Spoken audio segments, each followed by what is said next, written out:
Hi, I'm Zephyr, and I'm a musician. And although I work with delicate instruments in my hands, I've recently become a competitive rock climber. What do you enjoy so much about rock climbing? Like, what do you love about it? For me, I'd say it's part of it is the completion aspect. It the practice that I specifically do is called bouldering. So it's usually shorter walls, about like 5 meters tall at most, but a lot of very physical and complicated ish problems. Like, you have to figure out how to move your body. And I feel like for me, I'm a very body oriented person. Being a musician, Mm. uh, I feel like the practice with using my brain and solving these problems and putting my body to use is really what gives me the thrill when I complete the issues, the problems. Yeah, for sure. I mean, completely not too much into the sport myself, but I absolutely loved watching the documentary Free Solo, and that was sort Yeah. of like wow, like this is the pinnacle of the sport. Uh, Yeah, I mean, that's a different kind called trad climbing, but if you really want to watch some good climbing, you can just search up on YouTube IFSC climbing championships, mhm. or they have it also in the Olympics. So Yeah, if you've been watching the Olympics, you can check out the rock climbing there. It's been a phenomenal competition this year. yeah. I think the Olympic record was broken this time by some male climber for speed climbing, if I'm not wrong. Yeah. I think a Awesome. guy from Indonesia, I think. Okay. Very Yeah. cool, very cool. You're also a musician, and just as sort of ruining the suspense before I do the intro, you're pursuing music as a major at university. How many instruments do you play? Uh, well, I'd say play well, probably about three or four. Mm-hmm. My main instrument is the trumpet. That's what I major in school. However, before that, I was self-taught on piano, and that was my main instrument for a while. And I also play bass and drums, and I also play guitar on the side. Yeah. But other Okay. than that, I was originally, before the trumpet, I was an alto saxophone player. So then I play the tuba and euphonium. So I've really been jumping Uh, around. okay, Yeah. very cool. Yeah, I mean, just most listeners should know this about me by now, but for the listeners who don't know, nowhere as serious as you, but I'm sort of a side drummer. And so that's something I do in my free time to de-stress and relax. I follow the Trinity and the Rock School. And so I probably know like the ABCs, but not the DEFs of music. And so Yeah. many of the questions I might be asking you on the conversation will be basic and clarifying. But I really hope this is helpful for anyone who's listening, who's intending on pursuing music as a major at university, or is just like interested to know what a music major actually looks like at Of over the course. um Yeah, I think it's a very stressful topic. Or like it's a very stressful major to get into. And hmm, so I think, for me, it really would have helped to have um someone to go really deep into it. I had people around me who were in the major, but I hmm. never really got too much insight into what the little parts about it were. Yeah, absolutely. And I think this applies beyond music to most majors at university and to Yeah. university as a whole. That's sort of the base idea from where the whole podcast started, which is like a resource which we didn't have, which I wish I had had as 11th grader in university. Hopefully, this is useful to someone listening who's in high school before they make those big decisions, which are actually going to be shaping a lot of their professional lives, maybe even their personal lives. Yeah.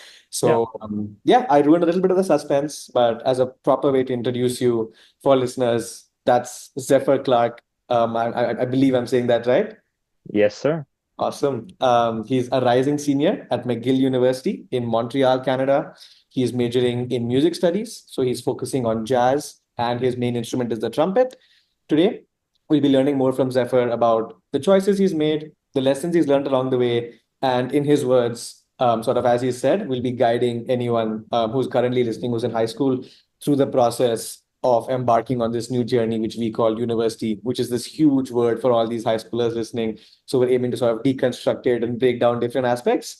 And I'm sure there'll be tons of like little nuggets of insight and wisdom and advice, which you'll be sharing on the episode, which would be helpful for high schoolers pursuing like a similar path or along any sort of similar lines. But for listeners, welcome to the podcast. This is Uni Unveiled. I'm your host Arya the Road, currently studying at Minerva University. Welcome, Zephyr. Thank you for joining me today. Thank you. It's my pleasure. Awesome. And I will say, I've been really looking forward to this conversation because, and I've mentioned this to you so many times, I have a lot of friends, myself included, who are the boring STEM majors, the business econ majors. I love to have an artistic side to the podcast because I feel like even in terms of personality, the artistic side comes through. So I'm excited to see that coming through on this episode. But I think it's lovely. I'm very grateful to be able to diversify majors on the episode, and I know that not everyone in life is cut out to be a STEM or a business econ major. There are so many people like yourself, even if they're not like in my close network. So I'm very glad we connected. I'm really looking forward to this episode, and hopefully there's a lot of more musicians and artists I'm able to get on the podcast in the days and weeks and months and years to come. So Yeah, hopefully, yeah. I'm really yeah, excited to be able to give you some insight and, help out the people who, I was in their position at one point in time. yeah, So hopefully I can give back to, give to them what I've learned. yeah. Listen to your seniors. They Uh, yeah, I mean, I've got a few Canadian big names on the episode. We've had an episode with the UBC, with the UOFT. I've got Queen's University, McGill. It's the first time that this university is coming on the podcast. And it's been 3 years for you now. So you're heading into your fourth and final year at McGill. Yeah. If I were to challenge you in one sentence, how were the last 3 years at McGill? What was that experience like? I would say it kind of felt like hitting the fast forward button on a TV remote. Um, Especially like, everything's gone by in a big flash. I know it sounds cheesy, but it really feels like high school was yesterday. Like all these experiences, moving to a new city, making new friends, discovering a new like just environment and culture.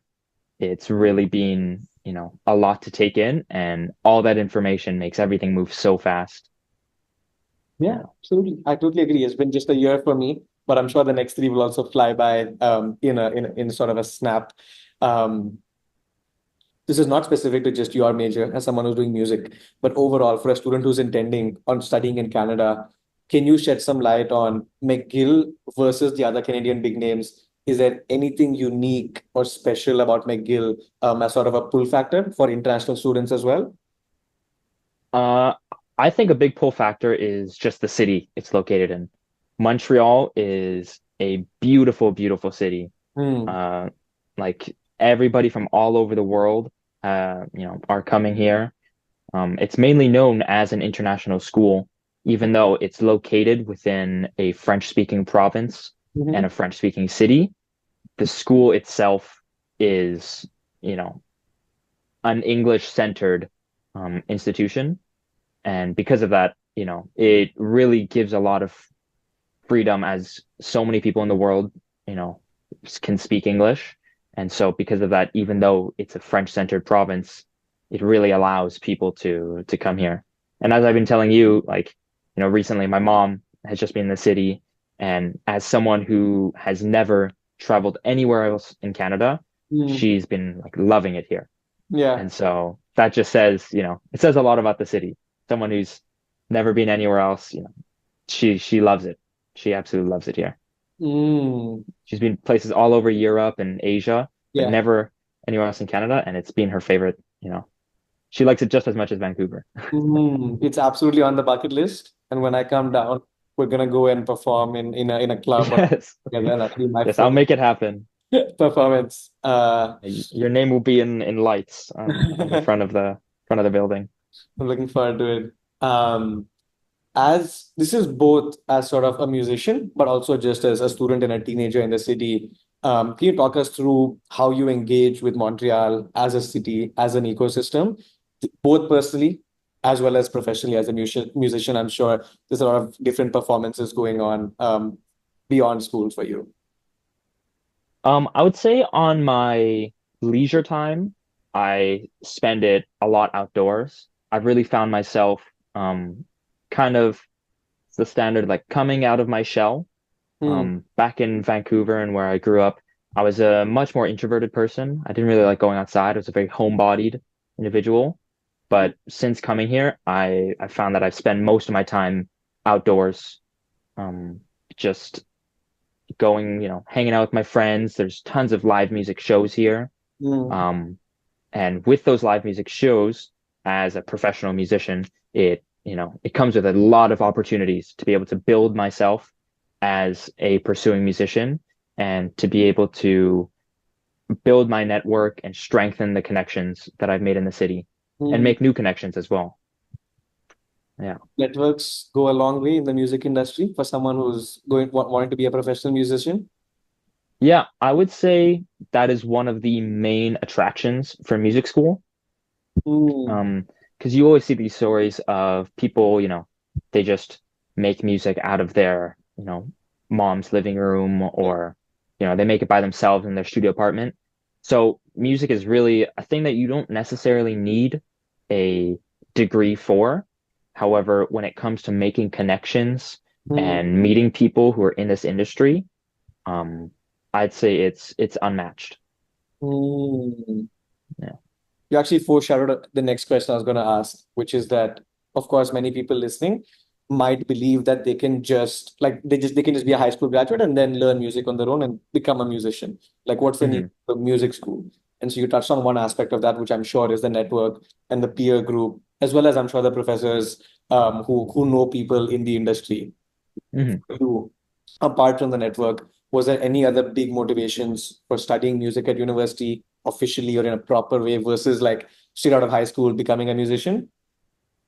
Yeah, I mean, I would say although it is, like I said earlier, like, possible to just make your music anywhere by yourself, the skills that you learn at university really accelerates the process and also makes it a lot more accessible. I feel like not everyone has the kind of mindset and dedication that it takes to become a self-made musician.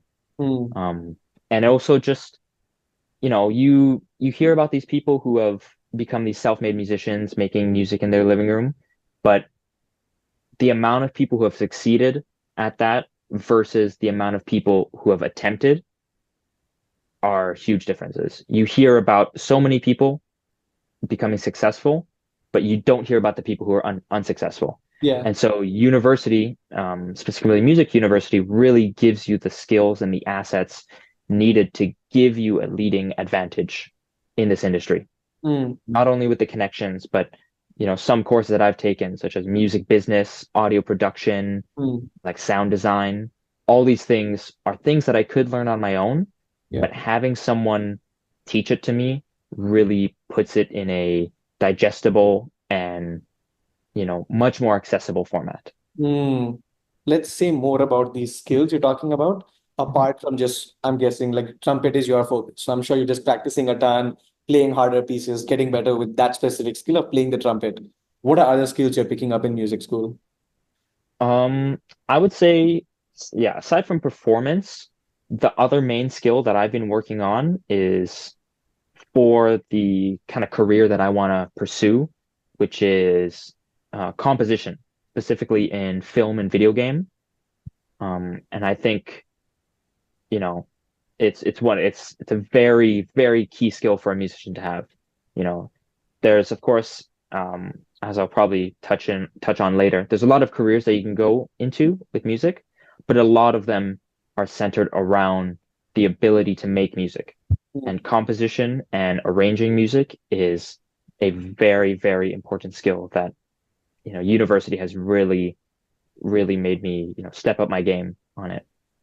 Along with that, there's also audio production and sound design. So this is more like, the skills to record music, and how to mix and master it and really get, the best product that you can out of, what limited or unlimited tools you have access to. On top of that, there's music business, so how to, carry myself as a musician in, situations like this where I'm trying to give people insight into what I've learned or trying to showcase myself to people who are in the industry and show them that I have the skills for it, or budgeting, writing, grants, all those skills are things that I wouldn't have learned without university. Do you think it's important for a musician to be a good communicator or good at public speaking? And if yes, why? I think it depends on what you're going into. There's a lot of performers out there who are, you know, absolute geniuses at their instruments. There's no one else like them, and they're not very good at public speaking. Um, However, they make up for it with their practical skills on their instrument. Um, However, not everyone's like that. And so I think it's very important to have the ability to, present yourself Yeah. in a professional, casual or casual manner. It's what gets you the connections. It's what connects you to the audience, and it's what builds you a following. You can't, it's hard to build a following on just skill. You need personality behind it. Yeah, yeah. No, and you're doing an absolutely great job. Just wanted to say that. Thank Um, you. where did where did the passion for music stem from in the first place? Like, was this something that from a very young age, you sort of had an idea that you wanted to be a musician when you grew up? And what was that journey like? Um, I never thought about being a musician until my senior year of high school. It was a very like, afterthought. But I grew up playing instruments. My dad taught me the guitar when I was like four, five, or six. Um, and then since then, I had like singing lessons. I taught myself the piano. We learned different instruments in elementary school. And so music has always been such a core part of my life. Hmm. And so that's kind of, you know, it's always been a passion of mine. It's always been something that's been consistent and something that it sounds simple, but never disliked.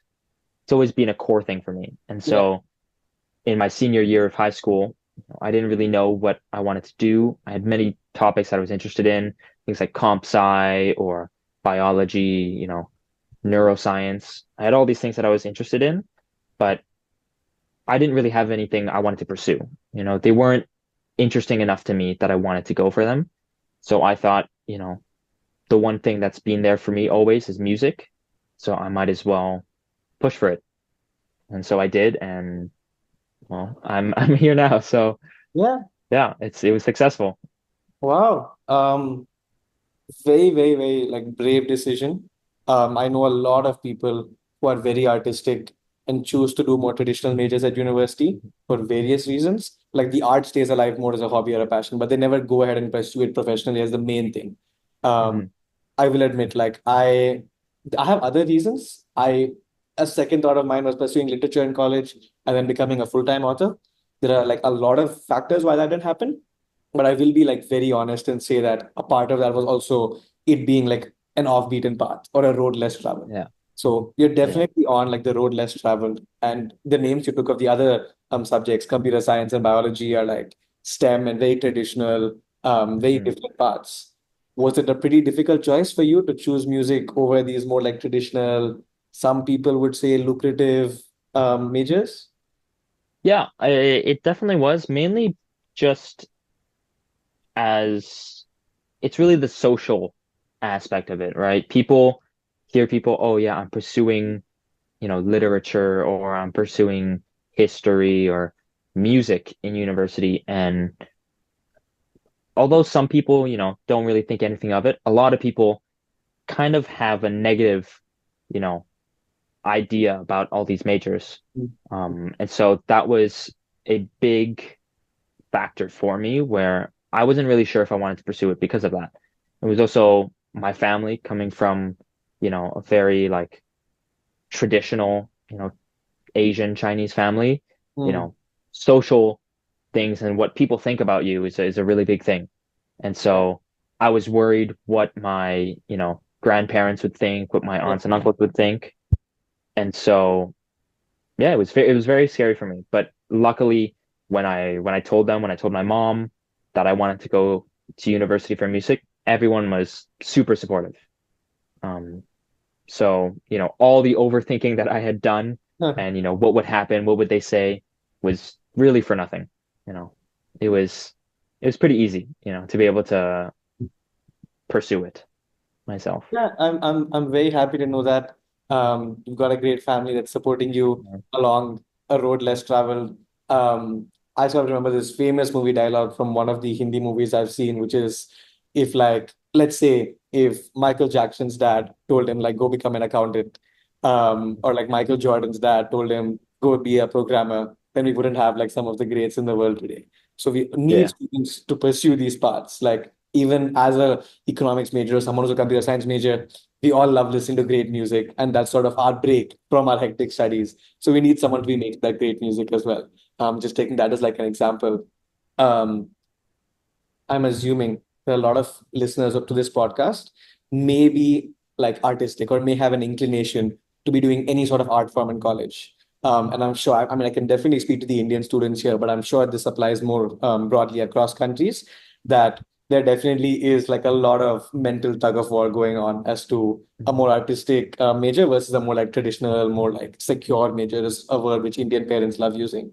Um, what do you want to say to those people specifically? Someone who's like very talented at art, but is sort of like really underconfident. They've heard a few bad things from grandparents and from friends. Don't do this. They're in a dilemma. What what's a message you want to give to them? I think I would say just go for it. It it may seem scary at first, as I was saying, the what people might think about you, It's also the idea of what are you going to do in the future? You Mm, know, the idea, a lot of what people's judgment about the majors come from the idea that it's not going to lead anywhere. And so I think a big thing is to, if you're scared of telling your parents, telling your family that you want to pursue these things, a easy way to kind of get past it is to do research into the subject, mm, mm, figure out what careers you can pursue. And even if they take, a second degree or a minor on top of your major, mm, then, you know, they're still successful careers. So, you can go into, like for myself, I wanted to go into film and video game composition. It's a legitimate career, there's movies all over the world. People need music for their movies. Um, it may sound weird, but there's a career called a music therapist. There's been a lot of studies recently done with old patients with dementia, and when they play music for them, they find like it's something like up to like 75 to 90% increase in brain activity. mm, And mm, so there are people who specialize in music in order to, help these people out. And, you can go into copyright law, you can go into like programming for musical, programs. There's so many different things you can do. And mm, so I think if you do research into these things and maybe connect some of the things that your parents want or your family want, mm. or just your other passions to music or your art form in general, and you can find something that sits in the middle, it really relieves the stress from yourself and the people around you. Mm. Yeah, that's a great suggestion. Many of the times it's not like your stress, like the child himself or herself is very clear that this is what I want to be doing. It's more of Hmm. just an answer for the parents. And so if that answer takes research, go and do the research. Yeah. Find out what you're going to do after the 4 years. Like even if it's not like this crystal clear plan, give them an idea that, okay, with a music degree after the 4 years, this is my plan. This is the industry. It's real. It exists. There are jobs. Yeah. I think in some people I know, if it takes a second major or if it takes a minor in something like computer science or business or finance or biology, do that second major or minor, if that's what helps, if that's a plan B, if that helps you Mhm. also with mental comfort. But I always feel like, especially at college, where it's a lot of self-study, it's very self-driven. In school, teachers will care about you handing in assignments and doing homework. I've generally noticed that in college, the professor really doesn't care. You don't hand it in, you get a zero. So when you're doing so much of self-study, I feel like it's very important to be studying something you enjoy. You Yeah. will genuinely go mad if it's 4 years of something you absolutely despise and hate. So that's definitely not Mhm. a path to go down on. But I'm Yeah, like I, go ahead, go ahead. sorry, you go. You finish first. No, no, no, I was done with my thought. Go ahead. Oh, I was just gonna say like I have a good friend who his family, wants him to be a doctor, whatever, classic, uh, good, kind of stable career, but he really enjoys music. Yeah. And so what he decided to do was he's going into either music therapy or to become an audiologist. Wow. And so both these careers, you get the doctor part, you get a very stable career, as there's not that many audiologists in the world, and there's not that many music therapists. And so once you get into that industry, you're in there.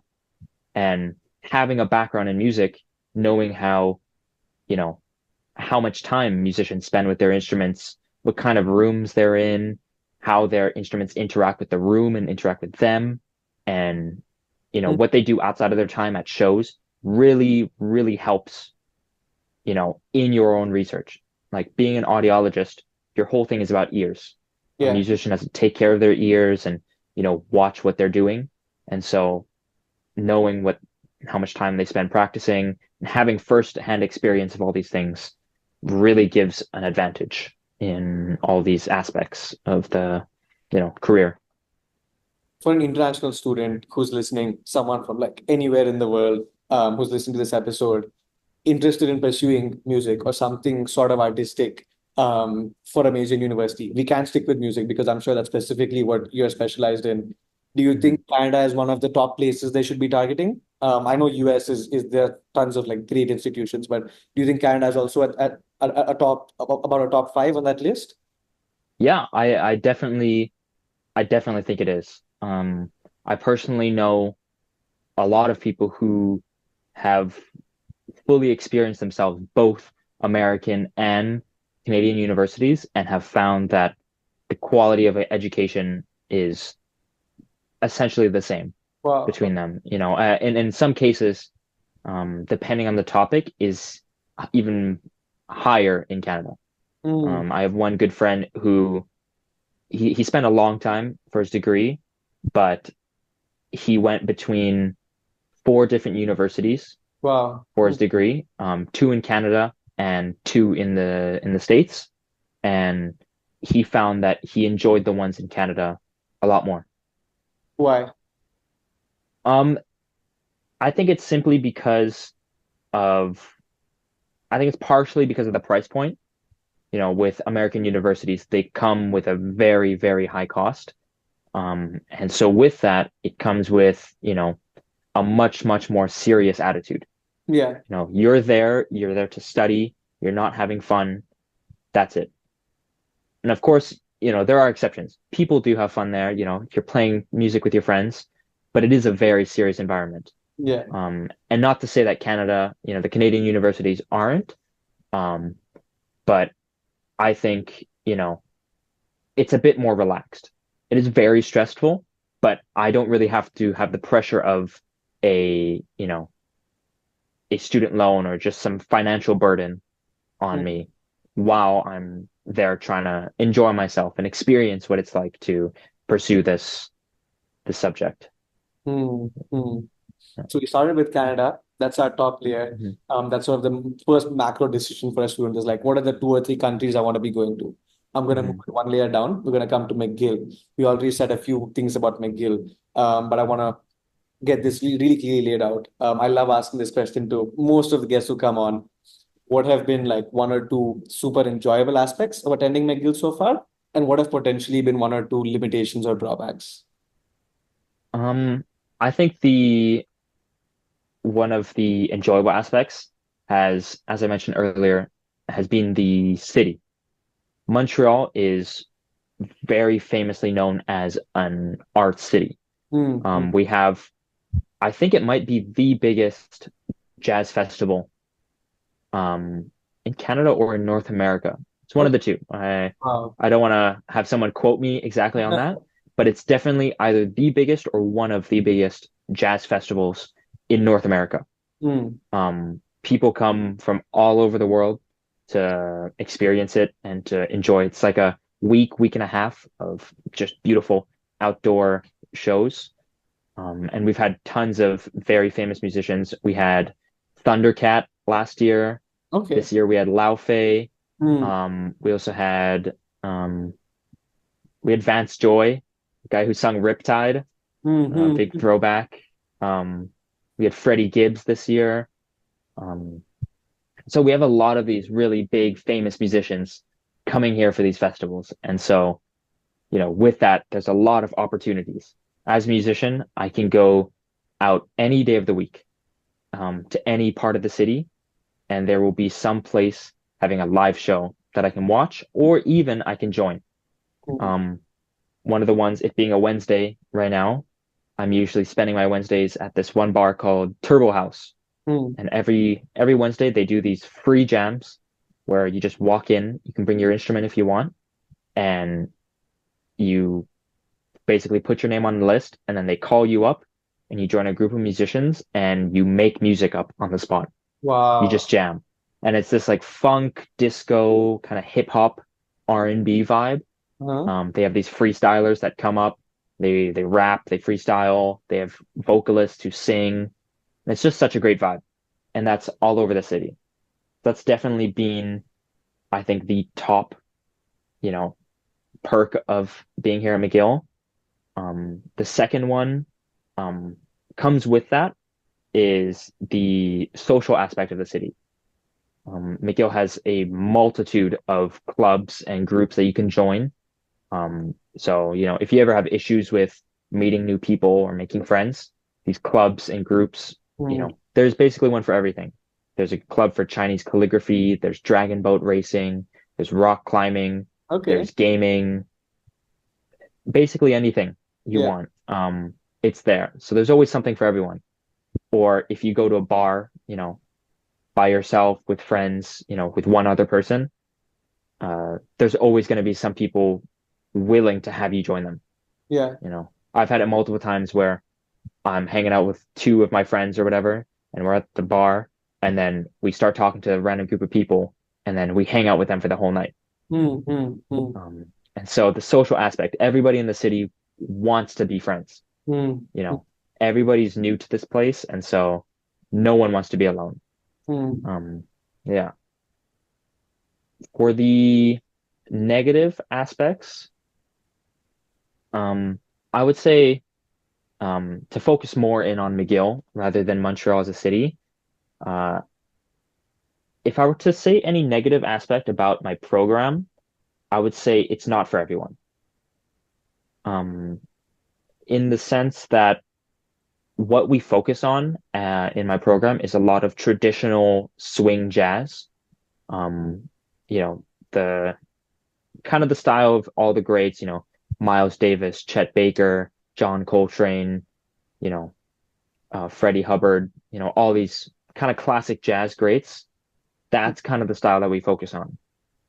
There are people in the school who explore different styles and groups that, bands that people make to try different styles like Latin jazz, or some people do metal and rock, but it's not really focused on in our curriculum. And so one of my really good friends, he loves it at McGill, but he dislikes the lack of, musical diversity in our program. So if the area you're passionate about in jazz is this traditional, kind of swing jazz, then it's perfect. It's absolutely perfect for you. We have big bands that you can play in with, 30 musicians. Mm. That's super fun. You can make smaller groups, trios, quartets, anything you want. But if your main focus is things like, hip hop, R&B, um, you know, Latin jazz. We have a lot of Latin jazz at our school. However, it's really been up to the students to bring in this style of music. And so if these are your main um, areas of interest, it may not be the ideal program for you. Mm, mm. Um, Awesome. Well, yeah, well said. I think we covered a few different aspects there. You also gave me a few musician names to sort of Google after this episode. I've been trying to listen to a little bit more jazz, develop a better ear for it through YouTube. Uh, yeah.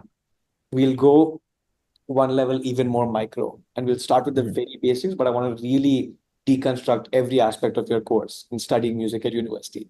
But I'll Mhm. start from a very, very like basic and preliminary question, which is a potential listener out there is knows that they're interested in music. Like I want to major it in music at university. Following which I'm guessing correct me if I'm wrong. I'm making two big assumptions. I'm guessing they focus in on a specific instrument, like one or two, whatever that is they want to specialize in. Plus, I'm assuming they also choose a specific style. And so, like in a music school, they're going to be teaching like jazz, and they're going to be teaching classical, rock and pop. I don't have other names, I know. But are those sort of the two main specializations in music which you do at university? Yeah, I'd say those are good assumptions to make. That's essentially what all music universities do. Um, Specifically because, different styles of music are going to be drastically different. Putting you will have some overlap between styles, but, if you put one of the classical musicians at McGill into a jazz band, Hmm. they're not necessarily going to perform as well as a jazz musician, and vice versa. You take a jazz musician, put them in a classical program, they're not going to perform as well. Um, so there is a selection of style at the beginning. It really depends on what the university offers. So most of your classes are specifically in jazz. Do you have a few classes you take outside of that in different styles, like classical or a few other styles? Because I'm assuming also for the career you're intending to pursue, it would be a good skill set to have like knowledge in a few different styles of music. Um, do you mean for like practical classes, as in like instrument playing Or or I, like theory? either. Um, well, so for my required classes, most of them are jazz focused. There are some more broad classes with like some classes that explore more broad topics. We have one class called Critical Thinking About Music. It's essentially a music history analysis course, and that course is done with both classical and jazz departments together. Um, we also have one called Music as a Profession, where you learn professional skills and how to conduct yourself and further yourself as a professional musician. That one is also done with both departments together. However, a majority of courses, such as music theory, music history, composition, and improv, are all jazz focused.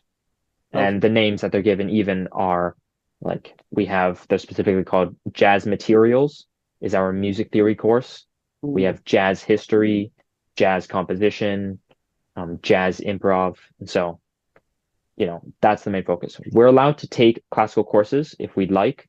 And it is very helpful. I'm personally taking a classical composition course, as it really aids in film and video game composition. Yeah. But it's not mandatory for us. Okay. Got it. Got it.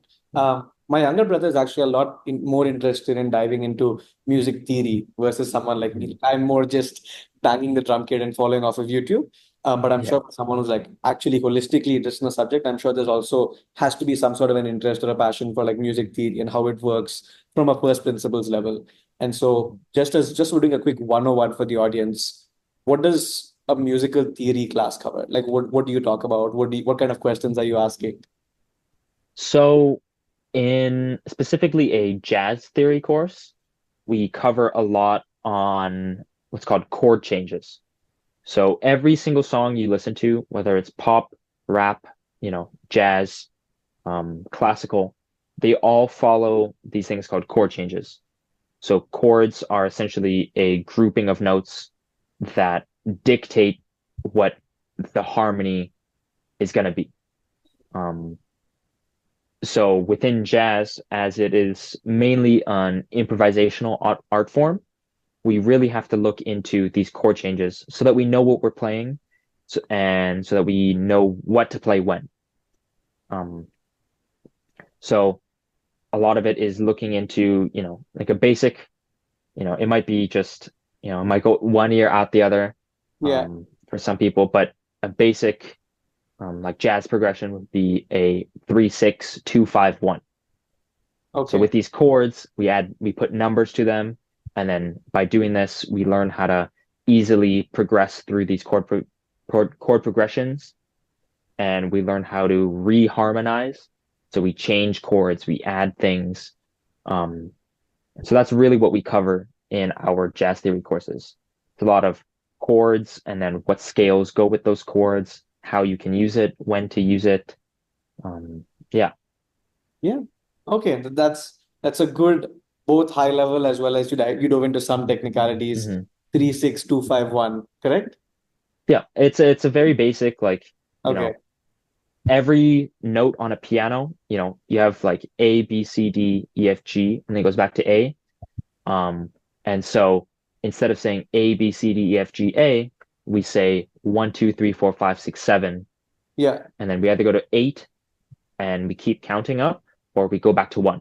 Okay. So if we were to focus on, A, B, C, D, E, F, G, A 3, 6, 2, 5, 1, we were to give them numbers, Hmm. C would be 3. It's A, Yeah. B, C, Yeah. 6, and you would just keep counting. And then the 2 would be B, 5, E, and then 1 would be your A. So it's just these ways, they teach us how to quickly go through these chord progressions so that we can use it on the spot. When Hmm. you're on stage, you don't have time to think exactly, oh, this is A, and so this is, this scale and this chord, you know, Yeah. has to be immediate. And so it really builds these practical skills for us. Hmm. Yeah, I'm sure with practice, as you're improvising, your mind sort of also works very fast. Versus someone like me Mhm. will actually be like thinking it through. I still remember my basic piano. Every good boy eats something, and then those basic notes. Yeah. But I'm sure like once you keep practicing, these things become like absolutely back of the hand. As is true Mhm. for whatever different people are majoring in at uni. I also want to say like two lines of my own about just music theory. As part of one of our Minerva courses, we had like two classes about music theory. And so we did the very basics. What are the parts of a song? How do you divide up a song? A few different styles, the meaning of music, the meaning of lyrics, sort of broke some of that down, took a few examples. I genuinely feel like anybody who enjoys listening to music, which is pretty widely applicable, I would say, I think learning a little bit of musical theory will like 5 or 10x your appreciation of music because it's more than just like you memorizing lyrics and then just blurting them out in the shower or in the car. But it's like you actually understand what is going on here, why have certain artistic choices been made. It's very enjoyable, like it's very fun. You need not like professionally study it, but I mean, even just a few YouTube videos, I enjoyed going into a small rabbit hole for a few days over there. So hopefully we'll take a like a more formal music theory class someday in the Yeah. future. So there's a really good guy on YouTube, mainly plays the piano, and he does these kind of breakdown videos of different, popular songs from movies, TV shows, animes, video games, or even like popular, classical music. And his name is Charles Cornell. A lot of the viewers, might know him. But yeah, he does these amazing videos and he really breaks down the music theory into bite-sized pieces so people can easily understand what's going on. And Mm. yeah, as you said, it really gives a different kind of appreciation Yeah. for what musicians do, what composers, have to go through to just give you an enjoyable time, Absolutely. The same applies to other art forms. We're diving deep into music here, but I think the same applies to a lot of like different art forms as well. Um, I'm sure that your application was very different from like my application or someone at McGill doing like a STEM or a business econ course. Um, Walk us through, let's start with the very basics and walk us through the different parts of your application. Yeah, so what really makes my application a lot different from other people's is the audition process. Um, Instead of, maybe I don't know about you, some one of the courses that I applied to, comp sci, I had to write an essay. Yeah. And then you have to get like reference letters and stuff for it. Instead, in music, we have to audition. So essentially, as it kind of sounds, we just have to showcase our ability on our instrument to, show the judges, show the adjudicators that we are capable of keeping up with the program and keeping up with the curriculum. Yeah. And let's dive even deeper here. This will be relevant for someone who's interested in going to music school. Break down the audition even further, like the different steps, the preparation, all of that. So for the audition process, it consists of 4 different sections. The first section is a performance section where the student is told to perform 3 different jazz standards that are all in contrasting styles. So I could choose a ballad, a up-tempo jazz tune, and Mm. then a Latin tune. Okay. They all have to be within a kind of criteria that we call jazz standards. So it's essentially common tunes that all jazz musicians would know. There's a book called Any Musician Who's Trying to Get into Jazz. Check out a book. It's called The Real Book. There are many different editions of it. I think it's currently on like the sixth edition. Mhm. But check it out. It's basically where all our jazz standards are. All the songs that essentially we have to memorize the whole book. Mhm. So we choose three songs from there of contrasting styles. And then the second part is to perform a classical etude or a study that is essentially of adequate difficulty. So you can't pick something that's too easy, but you also shouldn't pick something that's too hard, right? You want to be able to perform and showcase that you have the technical ability, which is what the study is meant to showcase. The third section is a solo transcription by a famous, you know, musician of your instrument. For me, it was a trumpet player. I chose the a solo from Nardis, performed by Chet Baker. It was one of my favorite songs at the time, still is, and Chet Baker's still, one of my favorite musicians. And this is to show the kind of the memorization ability of the student, as well as the ability for them to hear music and put it down on paper and into performance. Mm. Mm. And the last section of it is another technical part where the judges ask the student to perform a series of scales, modes, arpeggiated chords, and a short improvisation over a blues in a key of the student's choosing. This is all just to showcase, basic knowledge of music theory and again, technical ability on the trumpet for myself. I love it. We went very, very deep into the Right. weeds. For someone who's listening, who's like pumped, like, yes, I'm going to do music as a major in university. I want to become a musician. You've gone through the process. You've made the mistakes. Any Mhm. higher level do's or don'ts you want to be sharing for the upcoming musicians, for maybe currently working on like their college applications to music school? Mhm. I would say start sooner than later. I found for myself, I started much too late. And so I was under a lot of pressure and I had a lot of deadlines to meet within a short amount of time. Hmm. Um, for the multiple parts of my audition, um, it starts off with just practicing. I only really started practicing the trumpet in the September of my senior year. Okay. I never really had a trumpet teacher. I never had a trumpet teacher before that. Um, my teacher in high school was a drummer, so he kind of, when I started the trumpet in the end of grade nine, he gave me the trumpet and just went, learn it. It's up to you. He stood back and he just let me have, free reign over it. Um, and so I never really bothered to practice and really put in the effort to learn the skills that I needed. And Hmm. so when it came into senior year, I found that I was under a lot of pressure to pick up those skills that I was missing. Everyone else who was auditioning for trumpet was years ahead of me. They had been playing it since elementary school or taking lessons. And here I was in September of my senior year without a teacher, without skills, trying to get into music school. Hmm. So I was spending, 6 hours a day 7 hours a day in a practice room, just really trying to push myself through. Um, so with that, I was delayed a lot in my audition process. I spent much too long recording things that should not have taken as long as they had. You Hmm. know, had I practiced more beforehand, then I could have gotten them in 5, 6 attempts. However, on some of the things I spent 50, 60 recordings. Um, Even an example was I finished recording my last thing 2 hours before the deadline. Um, and then even technically, when I went to go submit my audition, the website crashed. And so I couldn't submit it. And then I got an email in the morning saying that I had until 3 p.m. that day, so an extra day to submit. And so I finished recording my last thing that day. So Wow. I technically finished my audition late. So that's really, it really goes to show that had I started earlier, I would have been a lot less stressed and I would have finished a lot sooner.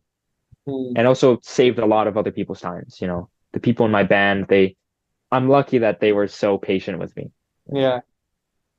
Yeah, I mean, a lot of us have made that mistake.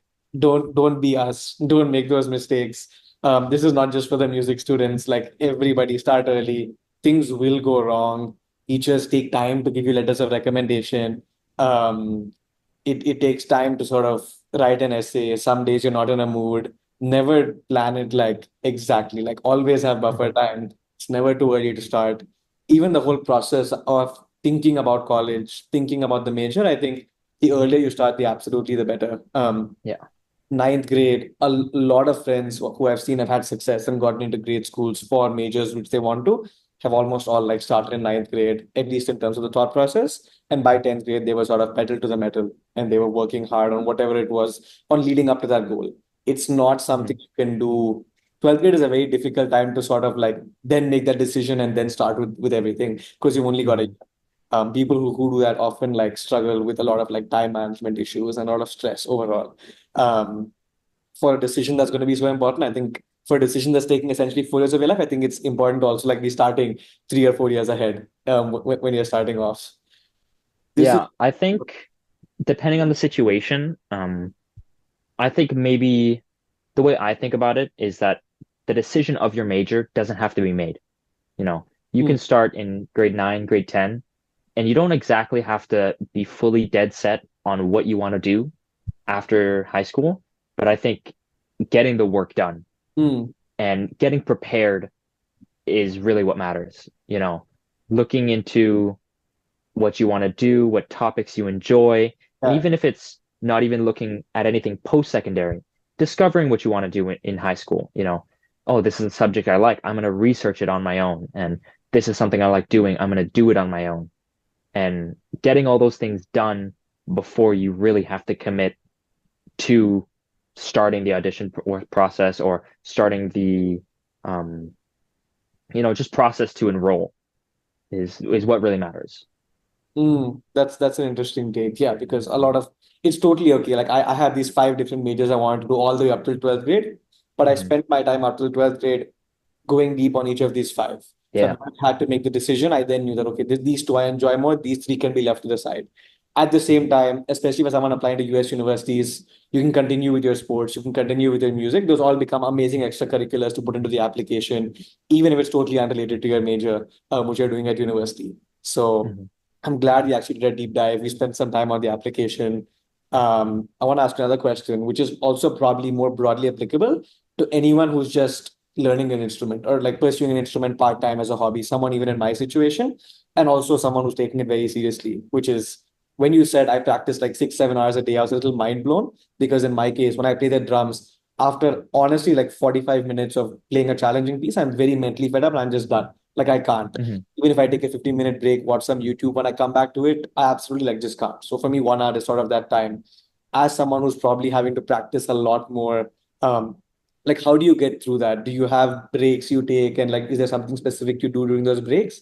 And also like more generally, how do you like get through that 6 hour practice phase without getting absolutely fed up and going insane? So I would say back in high school, it was a lot different from what I do now. Because back then I was really pushing to catch up on all these things. Yeah. It was really just, you know, play, play, play, play, play. And of course, some days, um, I wouldn't play, 6 hours. I would play 3 hours. Um, and of course, I would always take breaks in between. You can't, especially with an instrument like the trumpet, where it's very harsh on the muscles of your face, they get tired very easily. So you have to take breaks. Um, but I find now the way I get through my practice schedule is just by separating my hours, you know, allotting times for certain subjects to practice. So I'll always start off with an easy warm up. It's always important to get the muscles in your face ready. Um, it's the same thing with drumming. Yeah. I know a lot of drummers who, one of my really good friends has like tendonitis right now because he wasn't warming up properly. Because it's very hard on your wrists, it's hard on your Mm, elbows. mm, For trumpet, it's hard on your cheeks, it's hard on your lips. So warming up these muscles is very important. And then after that, I decide, I'm gonna allot 45 minutes or 50 minutes to scales, scales, chords, and then I split that time up. I'm gonna spend 15 minutes on this, 15 minutes on this, that, and then I'll take like a little, 10-minute break, and then another section, a small break, and then another section. So that way I don't, you know, overload myself with too much stuff, and I still get what I need, you know, done. Um, on certain days, if I'm feeling, overwhelmed and I don't really want to practice certain, part, especially like I find typically that the more technical parts, such as scales, chords, arpeggios, I find that, I get sick of them very easily. yeah. Some days I'll just tell myself, okay, I'm only gonna do this for 30 minutes. I'm gonna set a timer, and I'm only gonna practice scales and modes. That's it. Mm, So I only practice essentially scales, and I do that for 30 minutes, and then I'll take like a 20-minute break. And during that break, I'll walk around the school, I'll go on YouTube. I'll do anything just that isn't my instrument. I'll put it down and I won't touch it. And having the separation between your subjects, between your instrument and, just your time is yeah. very important in not only staying organized, but also just keeping your sanity when you're Mm, doing this, 5, 6, sometimes 7 days a week. yeah. Just to summarize, correct me if I'm wrong. Also add on if I've missed anything. What I gained from this was, and these are very useful tips and tricks. I don't follow any of this while I'm drumming. Yeah. So I will start doing that. Number one, you said is warm up. Number two, you said is variety. So like you spend 45 minutes Mhm. on this one thing and then you move to a completely different thing. That could be like a different piece or a different technical aspect or a different I don't know, whatever, like style. Um, that's number Mhm. two, variety. And number three, as you said, is separating the instrument from like the rest of your life, taking consistent breaks, and like not touching your instrument or not even like watching videos of your instrument during that time. So those are three Mhm. things I gain. Would you say I Yeah. summarized? Yeah. Yeah. Perfect. I would say on top, I don't think it's necessarily important to fully separate the instrument from your life, but I find for myself it helps. Okay. It's more of a personal thing. Like on my free time, I don't listen to jazz. Okay. I do sometimes if I'm feeling in the mood for it, but majority of the time I'm listening to like rock, funk, disco, anything that isn't what I practice. Yeah. No. Mm, mm. Yeah, I think there's very few people who can like day in, day out be playing it, listening to it, thinking about it all the time. I think for someone who wants to be in it for the long term, you have to like sort of have that disconnection as well. Like I'm a writer, Yeah. and so there are definitely days where I don't even touch my writing or think about writing. Also, there's also days I don't pick up a book and read. A total Mhm. disconnection. That helps for me as well. So I would say I completely agree with what you said. This is like a little itch or a curiosity of mine. Being physically fit is important for like everyone, for college students and for everyone in the working world. From a career point of view, is it very important for a musician to be physically fit, and why? Yes or no? Yes. Yeah. Okay. I think it is very important. I think it's mainly because your whole, at least as a performer, my career is built on my body. Yeah. Yeah. If I don't keep my body up, then I'm not gonna perform at my 100%. Yeah. It's also a case of just the mental health aspect of it. You know, when I'm going on stage, I want to be confident in myself and I want to be able to stand, on the center of the stage without, worrying, oh, do I look weird? Are my, my clothes going to be weird? Or even like, do I feel confident that I can do this in front of everyone? Yeah. And so I find like for me, like physical activity is big on that. because I feel confident about myself. I feel confident in my body. It clears the mind. And so, you Mm. know, when you get into those situations, you're not worrying about all these random little things. You're worrying about what you have to do in the moment, and that's it. Yeah, I'm glad I asked the question. Yeah. I agree. I agree. I'm sort of visualizing the good musicians I know, and they're like Mm. full of energy. Like I don't know how someone stands on a stage for a concert and jumps up and down for like 3 hours. But there's Mm. something they're doing right in terms of their physical fitness and their health, which I'm Yeah. sure comes through. Like you're using your body as a musician and sort of just Mhm. your energy level needs to be at its very, very Yeah. peak. Even if like you're just using your face, I'm sure you're like moving all over the place as well, and you're standing on your feet for a couple hours. So yeah, very Yeah, it's similar like cardio, like your lungs, yeah, you don't have to be able to run a marathon, but you have to have the energy to, entertain people and be up there yeah. without, exhausting yourself. Hmm. Yeah. We already touched upon a lot of ground. We've talked in depth about the application process. I want to fast forward chronologically, and we'll spend a few minutes talking about some different aspects of the McGill experience. Hopefully, Of this is course. also applicable to students who are watching this episode, specifically for McGill and who are like sort of music is not even on their list or on their mind. Hopefully, this is we can also make this applicable to a student like that. So, just going to touch on a few important aspects of the McGill experience and the college experience. It's been 3 years for you, and so you're also a senior to me. I'm sure I'm going to be getting some advice as well as an incoming Of sophomore. course, yeah. Uh, but first, very important question. I every time I've asked this, I've gotten a very different response, beautiful responses from different guests. What do you think is a dangerous trap or a bad habit that you see many students around you getting falling into, which you feel is like best to be avoided? Um, I think that maybe other people on the podcast have already said this, but I think a very big thing is skipping classes Hmm. and not putting effort into them. I've seen many, I've even fallen into the trap myself of you really get into this pattern of, you know, oh, this professor's not taking attendance, so I don't have to show up. It's on, they're recording the lectures. I don't have to go to this. I don't have to do that. And then eventually it goes into, oh, they're not really too strict on assignment hand-in dates. I can hand it in a day after, 2 days later. And Yeah. eventually, you get into this bad habit. And it takes one professor to just go, oh, you didn't hand it in today? Yeah. Zero. Done. Out the door. Doesn't matter. 2 minutes late, it's gone. Hmm. Or they take attendance and you didn't know, you know, and that gets a tick on your mark. Yeah. Or they don't have a bad, they have a bad impression of you. And so it's just these, little things. It's going to class, it seems like a big thing at first. And then eventually, once you do it so much, kind of mentally, it becomes so easy that you begin to forget about it. And then it becomes easy to not go.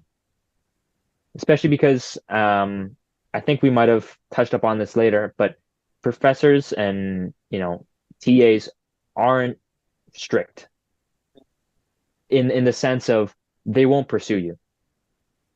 It's your life, you're paying for the course. They're not gonna go search for you. It's not high school. And so it's really up to you to put in that effort and to push yourself Hmm.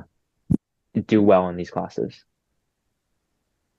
For someone listening who's sort of feeling a little bit guilty, I've been missing way too many classes. I've not been on time. I've slacked off.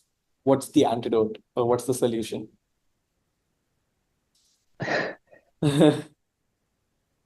It's not really like it sounds stupid and it sounds like very simple, but it's really just try.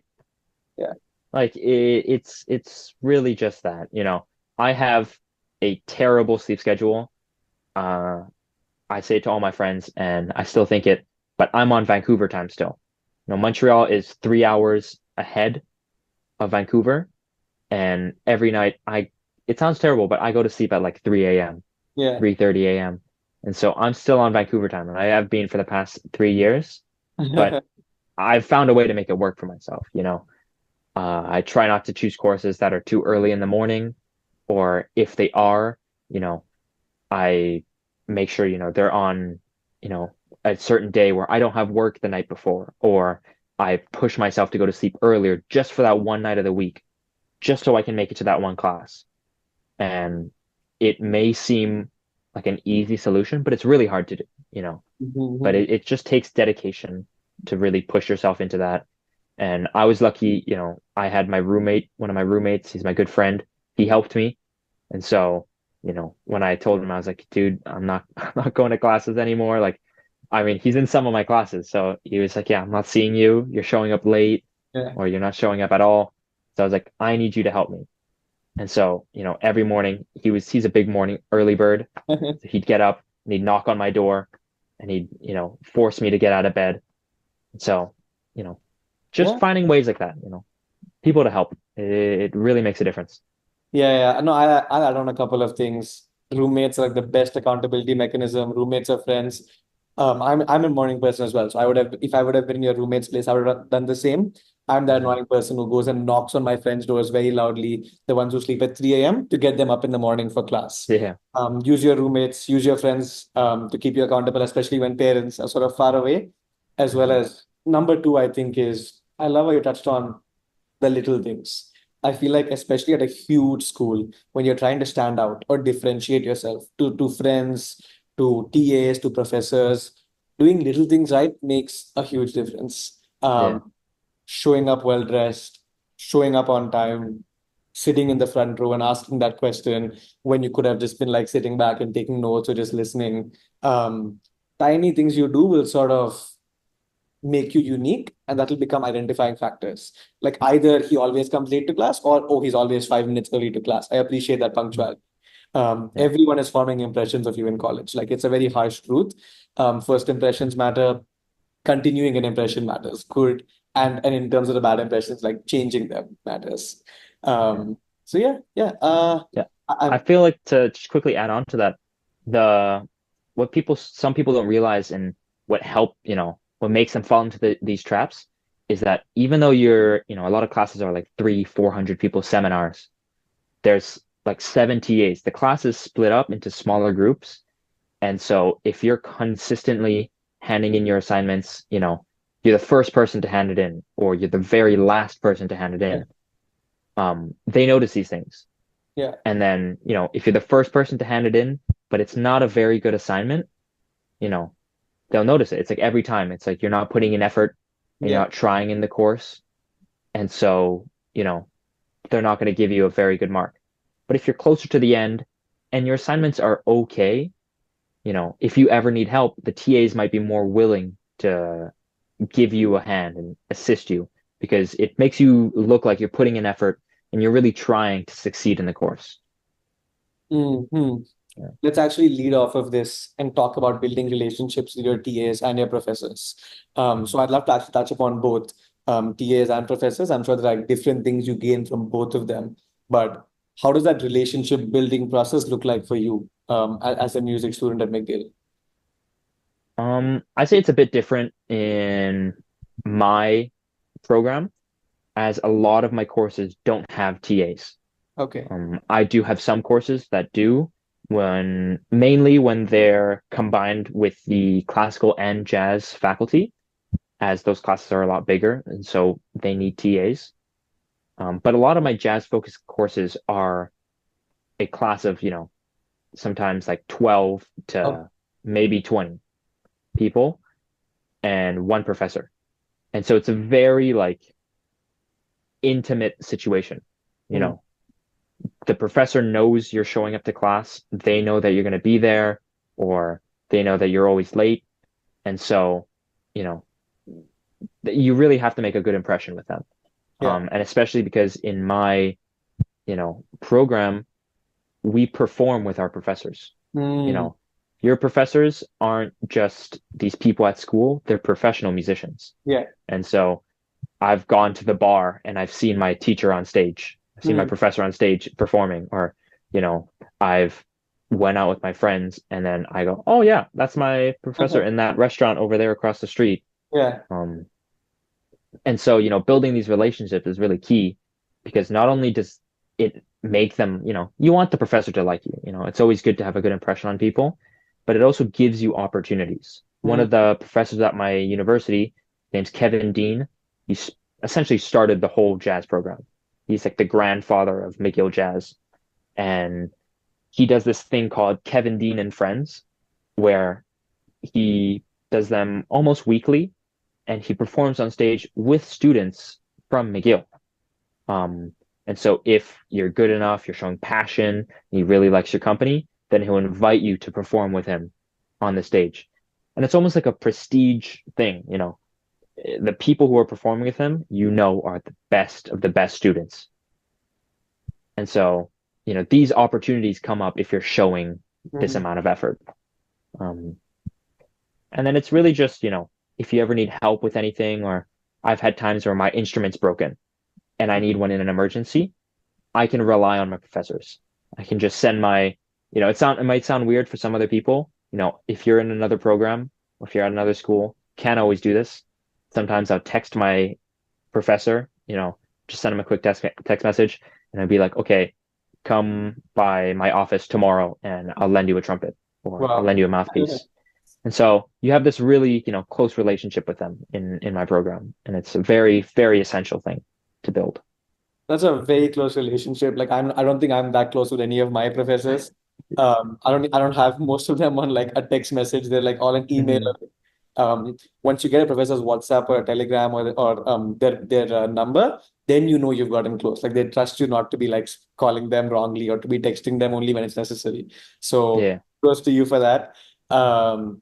As well as I think you actually hit like two of the other follow-ups I was going to ask, which is one I was going to ask you whether your professors are also industry people, and so it sounds like a lot of them are professional musicians as well, Hmm. and they've chosen the academic path, which I think is amazing. A lot of my biggest issue with a lot of professors in college is that they've spent all their time in academia and they're preparing us to go into industry, and so I feel like there's a gap there. But I mean, in Hmm. your case, that sounds like the best of both worlds. Like someone who's already a professional musician, good with the practicals, also chose to be good at the theory, and they're training you in terms of both. You also tackle the next question, which is the value of this. And that is just one word which you said is opportunities, both in college and out of college. We've touched upon some Hmm. college opportunities. Can you talk more about after you graduate through your professors, what kind of opportunities could you get if you've maintained that good relationship? Well, so I know personally people who have, you know, gotten good relationships with the professors at my university, and some of them right after university, um, they like invite them to join their band, or they let them know like, oh yeah, this guy has this opportunity open at this studio, I'll connect you guys. Or, there's this job at this company and, you're into sound tech, they need someone like this. Yeah. Let him know and he can refer, I can be your referral. And so you just get these, opportunities that wouldn't have come if you weren't really interacting with them. Even myself, even now, I've had professors ask for me to fill in their bands. They have these big bands, so, you know, 20 something, 30 musicians, and someone's sick, and they need, a trumpet player right away. Send me a text and I can show up. And so being able to, just have that at first, just being able to cover with someone for someone Yeah. shows the commitment to it. And then once I graduate, maybe they'll go, hey, we have an open spot. Do you want to join us full time now? Mm. And so it's a slow process, but you know, I definitely have known a lot of people who have benefited from putting in the effort for this. This is even beyond. I'm trying to continuously connect whatever you are saying to like a major like mine, which is not in music, Mm, but like how can I sort of generalize the advice you're giving? Um, from what I'm getting from what you're saying, and I've been thinking about this a lot, is that your professors are often flooded with opportunities just because of who they are. Like mm, they are very wise, they've reached a certain level in their field, they know tons of people, both in academia and industry. Opportunities keep coming to them, like positions for internships or jobs or research opportunities, their buddy who's writing a book.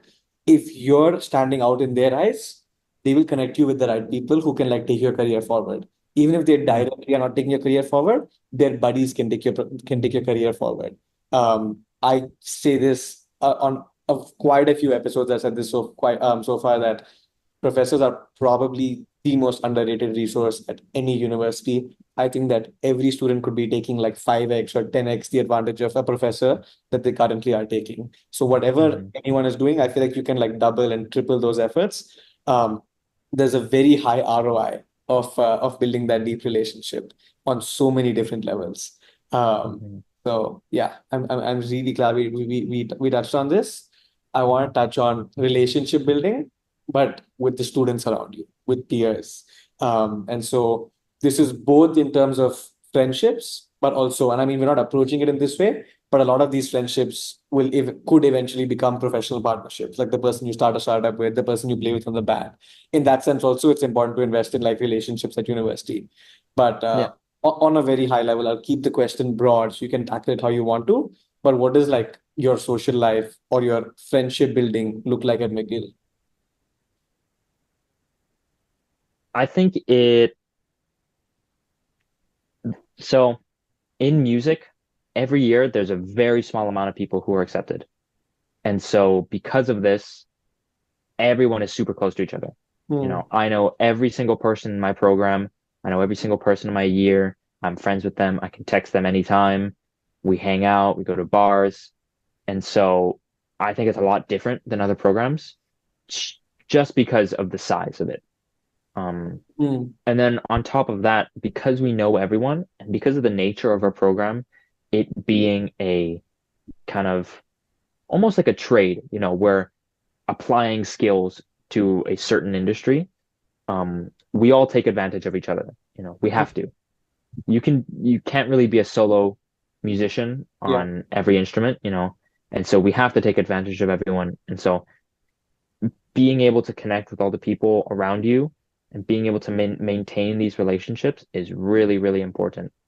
And then even in the future, I know a lot of people who are now, not myself, I haven't made it that far, but I know a lot of people who are breaking into the industry already and they're getting recording labels, emailing them and they're getting contracts with people. And so just knowing those people now, if they ever blow up in the future, then I have a Yeah. connection to the top. Yeah. Yeah. So it's a very close, tight-knit community in the music Mm. program.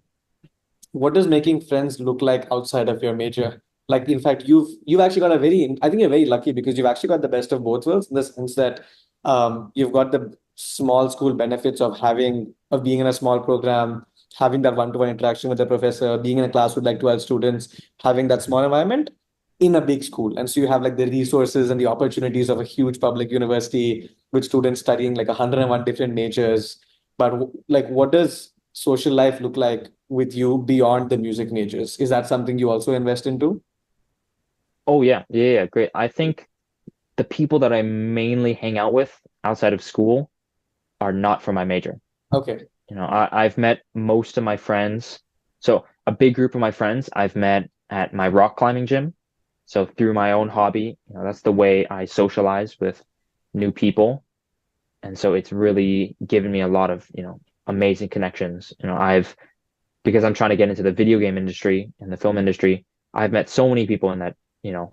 in video games and film at my rock climbing gym. I've gotten their LinkedIn, I've gotten their Instagrams, their emails, and they've connected me to other people that I know. And so, you know, just, going outside, is kind of what I do to interact with new people. And then on the other side of that, a lot of my other really close friends are just through kind of like lucky mutuals, like my friend knows this person who knows all these people, and I joined them once, and then now I'm part of their core group. And so I hang out with them all the time. And so it's kind of just, lucky opportunities and as I said before, physical activity. It's the Yeah. it's the best way to meet people. Totally agree. Like sport bonds people together like nothing else Mhm. in the world. As per me, like honestly, a lot of also a lot of emotions come out in sports, and so like you'll have the fights and you'll have the pushes. I'm talking about basketball, but you'll have the fights, you'll have the pushes, you'll have the wins, the losses. You're going through everything as a team, and so just a few days of playing a sport with someone, I think automatically somehow you get close. Like there's something magical in that which I haven't yet understood or put a finger on, but there's Yeah. definitely thing there. And maybe this applies somewhat like other hobbies and arts as well. But I'm just taking basketball as an example, which has worked for me. How does, I'm sure in your case, someone who's born and brought up in Canada, I'm sure connecting with the locals is easier because of language, culture, to a certain extent, food in a shared environment. There's also a ton of international students at McGill, and Mhm. there's a totally different value you can gain when you connect with someone who is from a different country or a different culture. I always feel like when there's less shared common ground, there's more space for learning because you just like live such different lives. What does like connecting with international students look like for you at McGill? I'm sure that is more difficult than connecting with the locals on many different levels, but like, how do you tackle that differently? Um,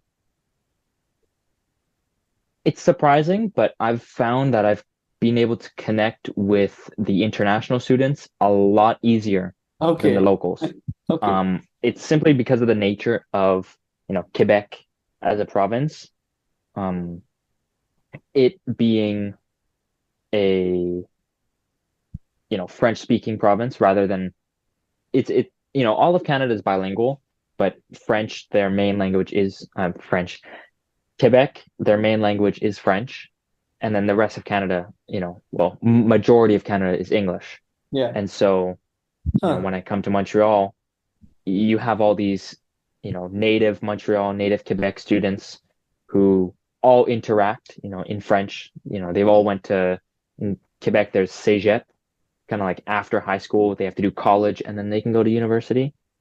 So they all have their own common experience, but everyone else, from the States, from other countries, they come here and I feel like more in common with them Wow. because, my, I guess our main language together is English.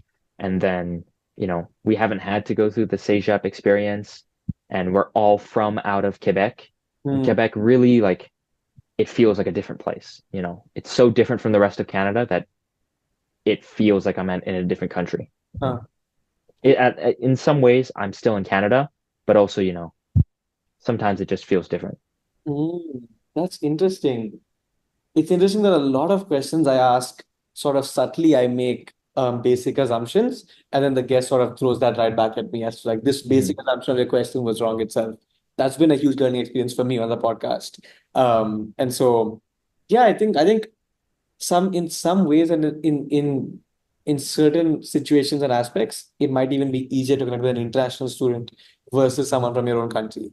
And I'm also starting to think about, yes, there are like reasons why someone as an Indian, maybe we don't connect as well. Also because like we have so much shared understanding with someone from a different country, I can also sort of start from ground zero and sort of Hmm. be a new person, be the person I want to be, someone who doesn't know me as well. So Yeah. this is interesting. All right. I'm glad your answer was sort of a curveball versus like a direct. Yeah. Lastly, this is absolutely a podcast in itself. There's so much to be said here. It's a drier topic, but we cannot end this conversation without touching for like 2 minutes on finances and budgeting. I'm sure that's huge at university. Um, I'm sure there's so much you've learned over the last 3 years because in high school, I would say most of us are not sort of in charge of our personal financial management. Hmm. What's the journey been like for you personally, and what have you learned along the way? So for the most of university, I've been in charge of my own finances. I have, of course, had help from my mom. She's paying for my rent. Like I guess in first year she was paying for my rent, my tuition, and everything. Um, but a lot of my living expenses was on me. You know, I had money that I had saved up. Sometimes my mom would send me a bit of money every now and then, but it was really mostly on me. So the way I found to get through that was to take advantage of, Mm. what my mom has learned throughout her life. Yeah. You know, she's lived her whole life, at least, as I've known her as an adult, she's been, you know, dealing with her own finances, Yeah. having to raise people. So she, as parents, they know money a Hmm. lot better than we do. Yeah. And so I really, I always ask her like, oh yeah, I find it funny because I can never make decisions to buy things for myself, and so I always have to call my mom Yeah, and ask her if I can buy something, even if it's like, oh, there's this pair of pants I like, should yeah, I buy it? yeah, And so sometimes, if I'm unsure if it's a good financial decision, I'll lean on my mom, you yeah. know, because she knows, even if she doesn't know what my financial situation is like, you know, it's a bit of reassurance. And so when it comes to also, buying groceries or, eating out, um, it's being helpful to like ask her like, oh, do you think this is a good deal on this? Like, Mm. is, you know, $7 good for a dozen of eggs? God, no. Don't spend $7 on a dozen eggs. Or like, what about this 2 liter of milk is on sale for $3? Is that a good deal? Yeah. And so, they give you all these knowledge and then eventually you pick it up and then you can make your own decisions. Mhm. Um, and that leads into with groceries, learning how to cook. You know, Yeah, it's been a really big way that I've saved money. yeah. Um, like recently, I've found that over the past about month, I've been eating out a lot.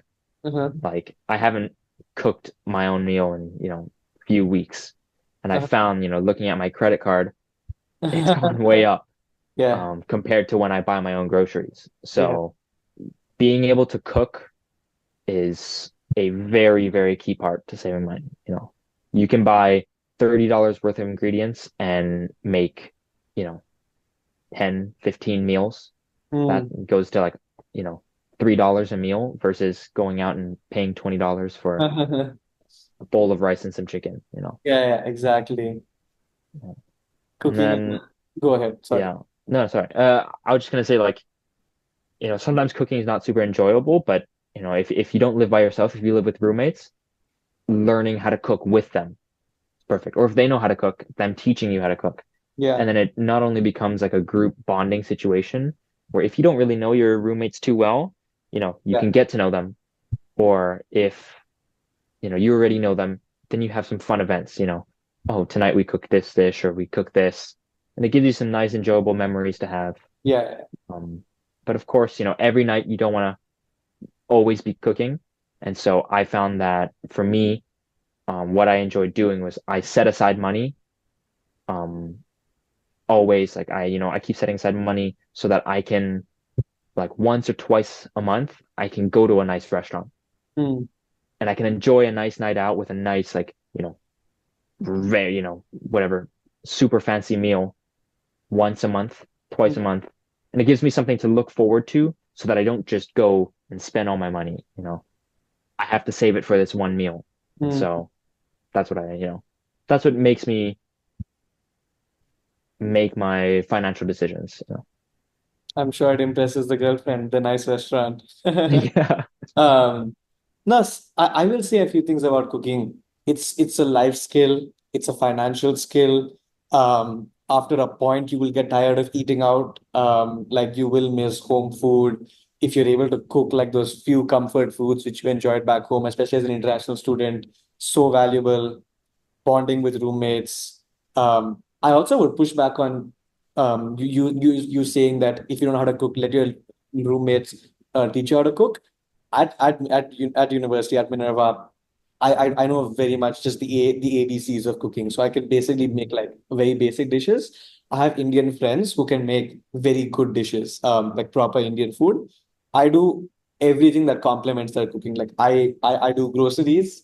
I prepare stuff. I do the chopping. I wash the dishes at the end, and then they take care of the cooking. So you can also be that person who sort of supports with the complementing activities. Let your master chefs do their master chef cooking.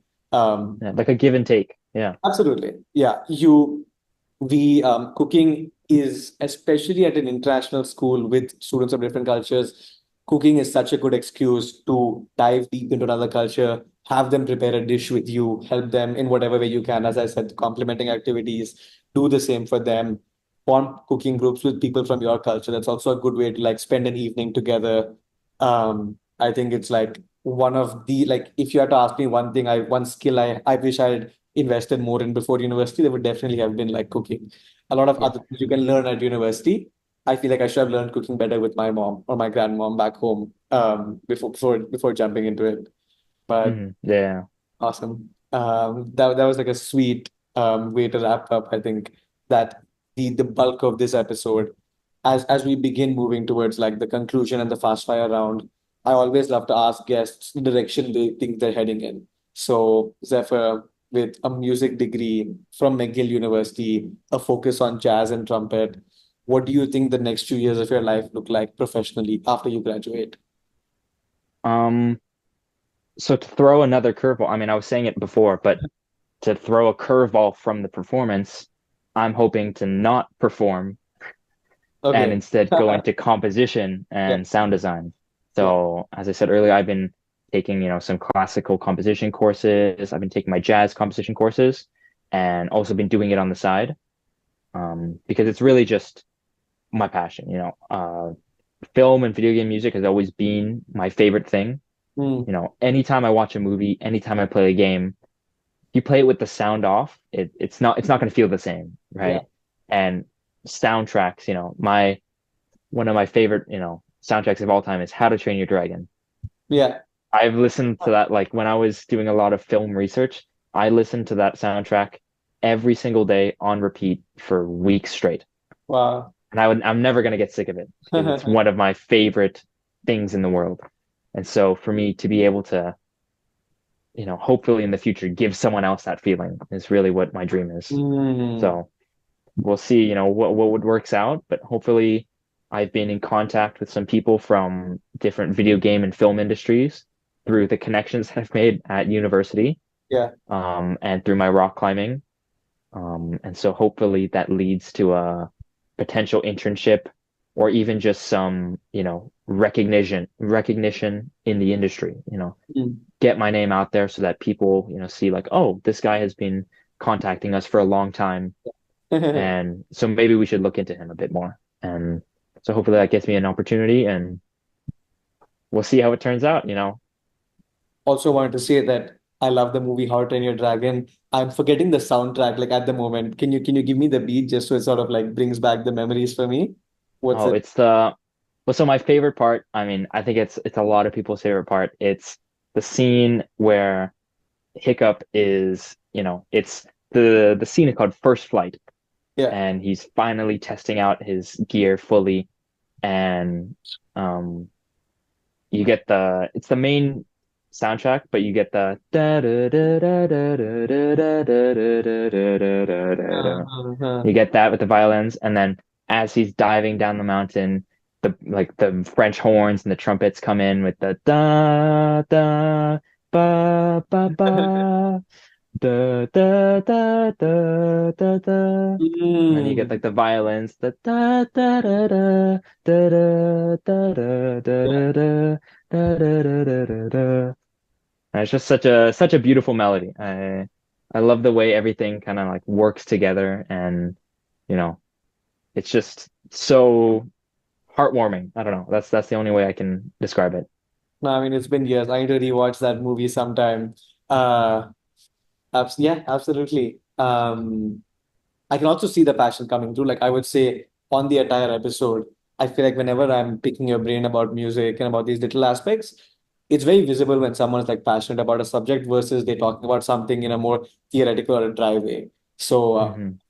my impression so far has been that you love doing what you're doing. You're excited for sort of the composition aspect which you're getting into the future. And I genuinely feel that's a great place to be in. Um, which I'm glad most of the guests on the podcast have had that kind of a similar energy coming from them. Uh, Thank you. I appreciate it. Super. Brilliant. Well, we'll dive into an exciting outro for this, I mean, sort of musical terminology outro for this particular episode, which is the fast fire round of questions. Just a few quick questions I'll be throwing at you like bullets. Feel free to be answering in just sort of not feel free. The challenge is to be answering in just one short phrase or one sentence. So Yeah. a few of these are musical because you're a music major, you love the subject. I'm Mhm. going to be picking your brain a bit more. We will start with, I'm sure it's a difficult choice, but what's your favorite musician of all time? I don't know if I could pick a favorite musician of all time. However, if I had to pick one that's been consistent, it's been Chet Baker. He's my Okay, favorite trumpet player, I'd say. lovely. Your current favorite song, like something over the last few days you've been listening to a lot. My current favorite song is Odd Loop by Frederick. It's Okay, a Japanese rock song. It's really cool. Like pop rock. It's I'll cool. check it out. Mhm. Um, what's an instrument you wish you knew? Like you're not very skilled at this, you haven't even ever tried this, but it's like if I had the time, I would pick this one up. Violin or tabla. Tabla. Okay, okay. Yeah, Yeah, yeah. yeah, it's really cool. Yeah. We have a tabla professor at McGill, and I've been thinking about Wow, taking the course. So that's very cool. Yeah, yeah, go ahead. You will enjoy it. I took like maybe 5 classes of tabla.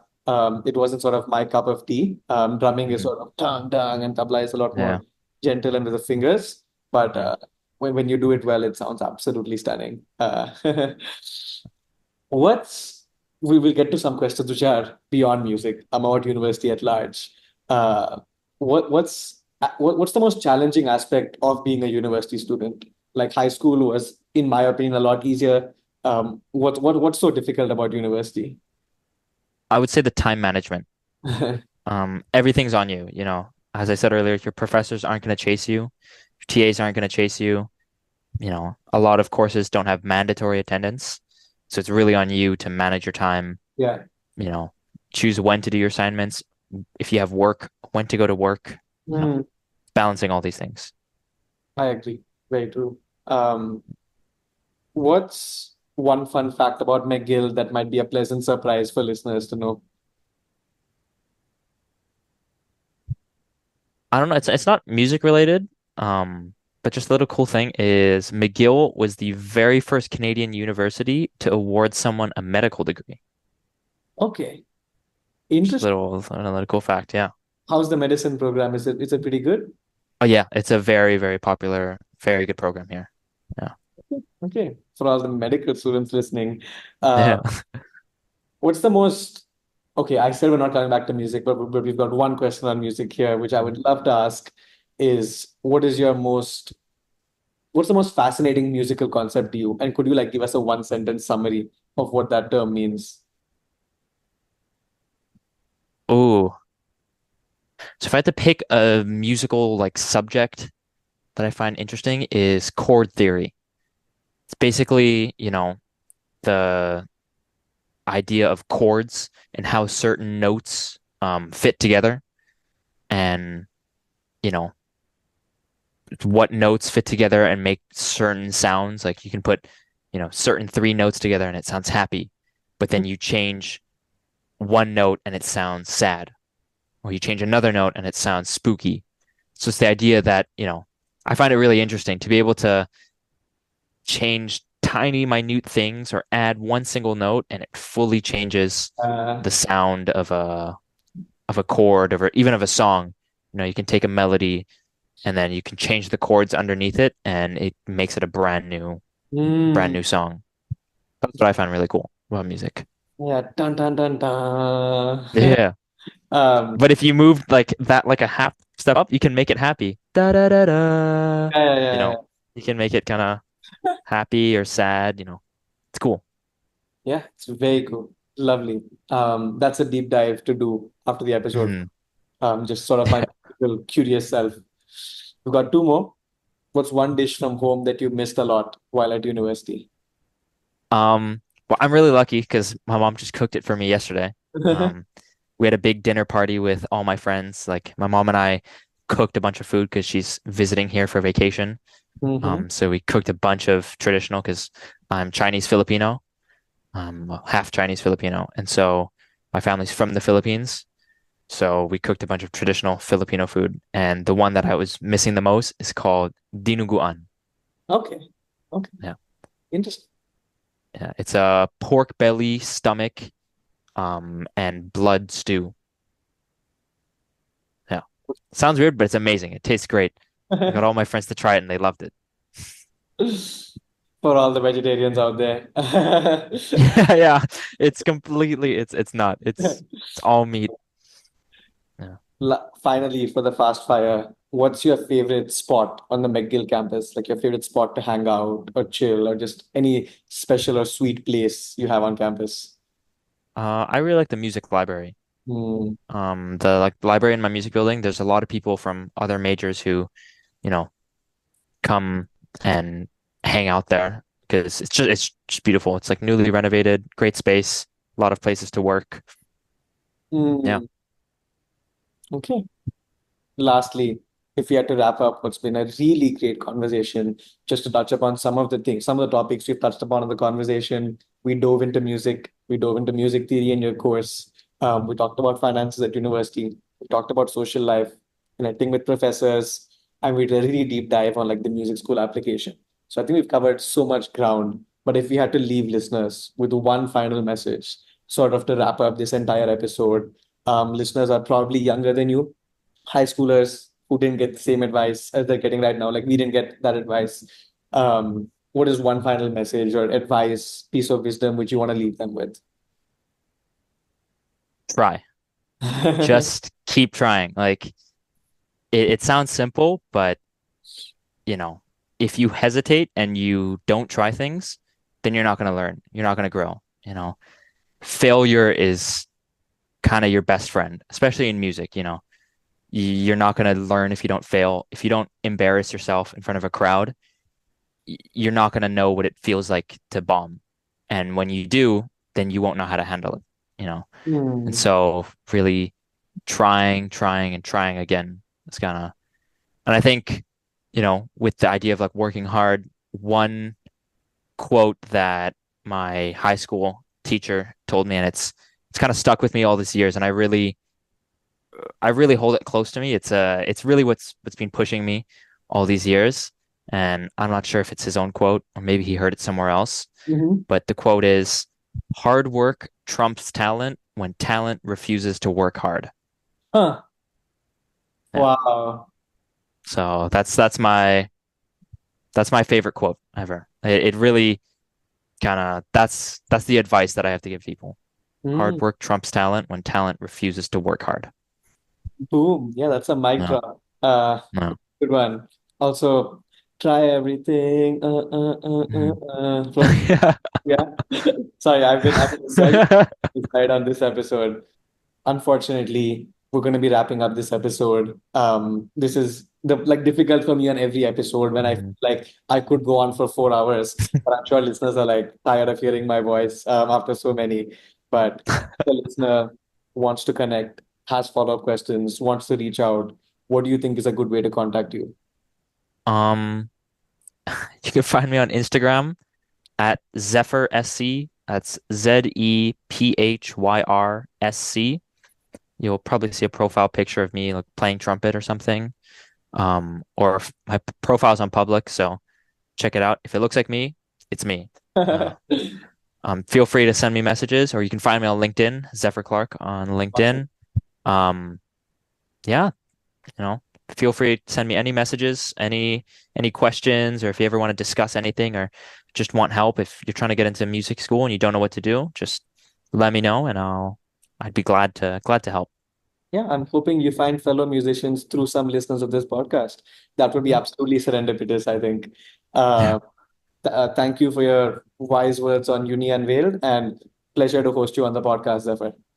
Thank you so much. It's been a pleasure. Really enjoyed doing this. Thank you so much. All right, that was the episode. To all the young listeners out there, I hope you enjoyed. I hope you learned something new, and I hope you feel more energized, inspired, and curious for the exciting university journey that lies ahead. Stay tuned. Many more wonderful episodes to be released on Uni Unveiled across a diversity of majors, countries, institutions, and speaker profiles. If you enjoyed this episode, please be sure to like, share, and subscribe to our YouTube channel, Uni Unveiled. This podcast is just a small part of a much larger initiative undertaken by my family called Serene Strokes to spread positive sparks of growth, transformation, and joy among all our audience. Check out our official website www.serenestrokes.com. In the description and comments, Please feel free to share other topics and questions which you would love to hear about from our different speakers on this podcast. Until then, take care and remember that this big word, university, may not be as scary or as intimidating as you think it is. Thank you for listening to Uni Unveiled.